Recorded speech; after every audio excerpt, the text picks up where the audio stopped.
Number एक मातृभूमि के बारे में पढ़ेंगे। इसके कवि हैं भगवती चरण वर्मा जी।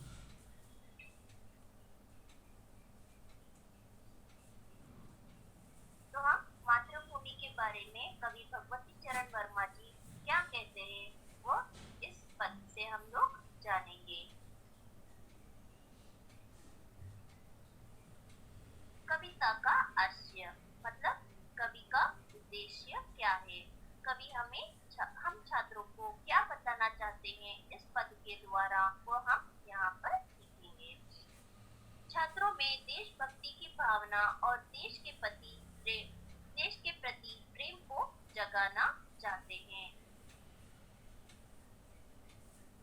तो मातृभूमि के बारे में कवि भगवती चरण वर्मा जी हमें इस मातृभूमि के द्वारा मातृभूमि पद के द्वारा हम लोगों को देश की भक्ति और देश के प्रति प्रेम जगाना चाहते हैं। यहाँ पर हम इसका भावार्थ एवं कवि परिचय भी जानेंगे। तो चलिए हम भगवती चरण वर्मा जी के बारे में कुछ जानकारी प्राप्त करते हैं। कवि का नाम है श्री भगवती चरण वर्मा।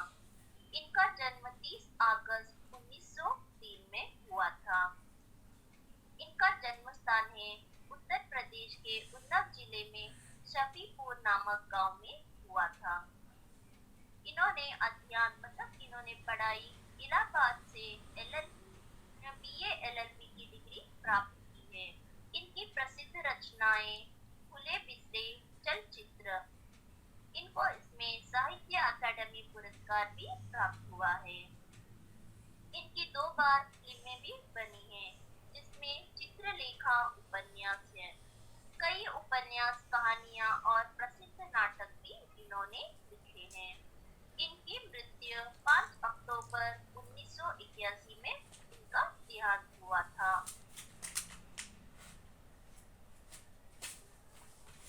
तो इन्होंने मातृभूमि के द्वारा बच्चों को बहुत अच्छी और प्यारी सी सीख दी है। तो कवि भगवती चरण वर्मा इस कविता के द्वारा कवि मातृभूमि की विशेषता का परिचय देते हुए छात्रों के मन में देश प्रेम का भाव जगाना चाहते हैं। तो हम लोग एक बार पद पढ़ लेते हैं। मातृभू शत शत बार प्रणाम, अमरों की जननी तुमको शत शत बार प्रणाम। मातृभू शत शत बार प्रणाम। तेरे उर्मे शाहिद गांधी बुद्ध और राम। मातृभू शत शत बार प्रणाम। हरे भरे हैं खेत सुहाने, फल फूलों से युतवन उपवन। तेरे अंदर भरा हुआ है खनिजों का कितना व्यापक धन। मुक्त हस्त तू बांट रही है सुख संपत्ति धन धाम। मातृभू शत शत बार प्रणाम। एक हाथ में न्याय पताका, ज्ञान दीप दूसरे हाथ में। जग का रूप बदल दे हे माँ, कोटि कोटि हम आज साथ में। गूंज उठे जय हिंद नाद से सकल नगर और ग्राम। मातृभू शत शत बार प्रणाम। तो भगवती चरण वर्मा जी मातृभूमि को 100 बार प्रणाम कर रहे हैं। यहाँ पर हम विस्तार से थोड़ा थोड़ा कर जानकारी लेंगे। मातृभू शत शत बार प्रणाम, अमरों की जननी तुमको शत शत बार प्रणाम। मातृभू शत शत बार प्रणाम। तेरे उर में शाहिद गांधी बुद्ध और राम। मातृभू शत शत बार प्रणाम। हरे भरे हैं खेत सुहाने, फल फूलों से युतवन उपवन। तेरे अंदर भरा हुआ है खनिजों का कितना व्यापक धन। मुक्त हस्त तू बांट रही है सुख संपत्ति धन धाम। मातृभू शत शत बार प्रणाम। एक हाथ में न्याय पताका, ज्ञान दीप दूसरे हाथ में। जग का रूप बदल दे हे माँ, कोटि कोटि हम आज साथ में। गूंज उठे जय हिंद नाद से सकल नगर और ग्राम। मातृभू शत शत बार प्रणाम। अब हम लोग यहाँ पर भावार्थ जानेंगे। तो कवि मातृभूमि को शत शत बार प्रणाम कह रहे हैं। कवि भगवती चरण वर्मा जी भारत माता को सौ सौ बार प्रणाम कर रहे हैं। शत शत का मतलब है सौ सौ बार प्रणाम। वो ऐसे क्यों कह रहे हैं ये हम लोग अगली पंक्तियों में जानेंगे। तेरे उर्मेशा इत गांधी बुद्ध और राम मातृभू शत शत बार प्रणाम।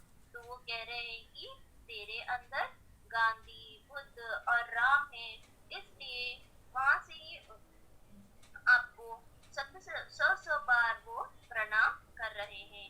ये मातृभूमि तेरे हृदय में सत्य अहिंसा और सत्याग्रह का पाठ पढ़ाने वाले महात्मा गांधी जी हैं, जिन्होंने जीवन के सत्य को समझने की आवश्यकता बताने वाले गौतम बुद्ध हैं, और वचन परिपालन, धर्म परिपालन, सर्वस्व परित्याग का पाठ पढ़ाने वाले श्री राम जी जैसे अमर महात्मा सोए हुए हैं। ऐसे महात्मा को जन्म देने वाली भारत माता को हम सौ सौ बार प्रणाम कर रहे हैं। हरे भरे हैं खेत सुहाने, फल फूलों से युतवन उपवन। तो कवि कहते हैं कि भारत का हर एक भूभाग प्रकृति सौंदर्य से भरा है। यहाँ के पेड़ पौधे हरे भरे और फल फूल है, लदे उपवन वन आदि हैं।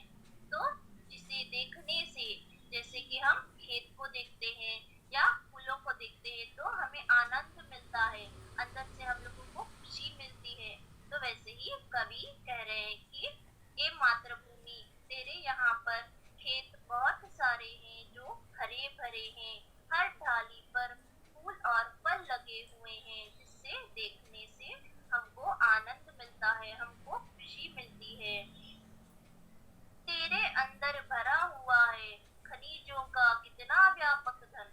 तो कवि कहते हैं कि भारत के कोने कोने में सोने जैसे अनमोल खनिजों का खानों से भरा हुआ है, जो भारत की संपन्नता को दिखाता है। तो हमारे देश में जहाँ पर देखो वहाँ पर हंसी खुशी है, तो यहाँ पर हमारी धरती में सोना भी है। तो कवि कह रहे हैं कि तेरे अंदर भरा हुआ है खनिजों का कितना व्यापक धन, मुक्त हस्त तू बांट रही है सुख संपत्ति धन धाम, मातृभू शत शत बार प्रणाम। कवि कहते हैं कि भारत माँ तू कितना मुक्त हंसता हुआ चेहरा देखकर, बिना कोई भेदभाव किए, बिना धर्म वर्ग वर्ण के भेदभाव को भुलाकर तू हर एक लोगों को, भारतवासियों को हर संपत्ति सुख शांति हंसते हुए दे रही है। इसलिए हे भारत माँ तुझे सौ सौ बार हम प्रणाम करते हैं। वो कभी भी यह अमीर है यह गरीब है ऐसा कुछ नहीं देखती हमारी भारत माँ, हमें हर वक्त खुशी देना चाहती है, शांति देना चाहती है। तो इसलिए कवि भगवती चरण वर्मा इनको सौ सौ बार प्रणाम कर रहे हैं। एक हाथ में न्याय पताका, ज्ञान दीप दूसरे हाथ में। कवि भारत माता के रूप में वर्णन करते हुए कहते हैं कि भारत माँ तेरे एक हाथ में न्याय का ध्वज है। न्याय का ध्वज क्या है? एक हाथ में न्याय पताका, मतलब उनके एक हाथ में जो ध्वज है, जो वो न्याय है, तो वो सबको एक समान देखती है, इसलिए न्याय का ध्वज रखती है। और दूसरे हाथ में ज्ञान दीप, तो वो कह रहे हैं कि ज्ञान का मतलब है नॉलेज, तो ज्ञान का दीप दूसरे हाथ में वो रखती है। दूसरे हाथ में ज्ञान दीप है जो विश्व के लोगों को अपनी ओर आकर्षित करता है। दूसरे लोगों को भी आकर्षित करने के लिए वो ज्ञान दीप रख रही है, सबको एक साथ मिलाने के लिए वो रोशनी दे रही है। जग का रूप बदल दे हे माँ कोटि कोटि अजहम साथ में। तो वो भारत माता से निवेदन कर रहे हैं कि ये भारत माँ, कवि कहते हैं कि भारत माँ से प्रार्थना करते हैं, निवेदन करते हैं कि ए भारतवासियों, हम अब सभी भेदभावों को भुलाकर एकता के सूत्र में बंध चुके हैं। तो हम सब लोग भेदभाव को भुलाकर यहाँ पर कोई भी हो, हम जाति धर्म नहीं देखते, हम सब लोग मिलकर रहते हैं। इसलिए देश के रूप को बदलना चाहिए। अब देश को अलग अलग नहीं रहना चाहिए, हम सबको मिलकर रहना चाहिए।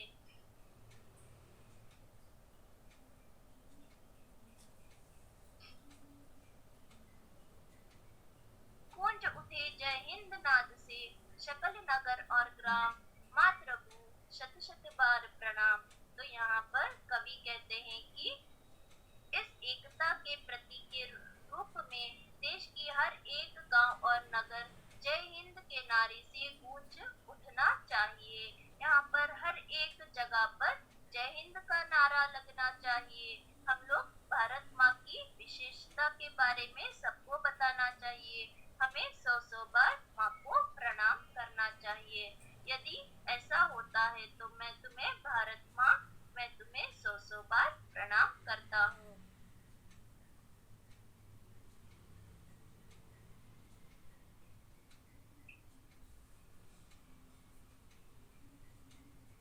तो इस पद में हम लोग भारत माँ के बारे में जानकारी प्राप्त कर रहे हैं, जो भगवती चरण वर्मा जी हमें सीख दे रहे थे कि हम देश की भक्ति के बारे में, देश प्रेम के बारे में कैसे जाने, या हम सब लोग मिलकर कैसे रहें। ओके, धन्यवाद। Thank you friends for watching.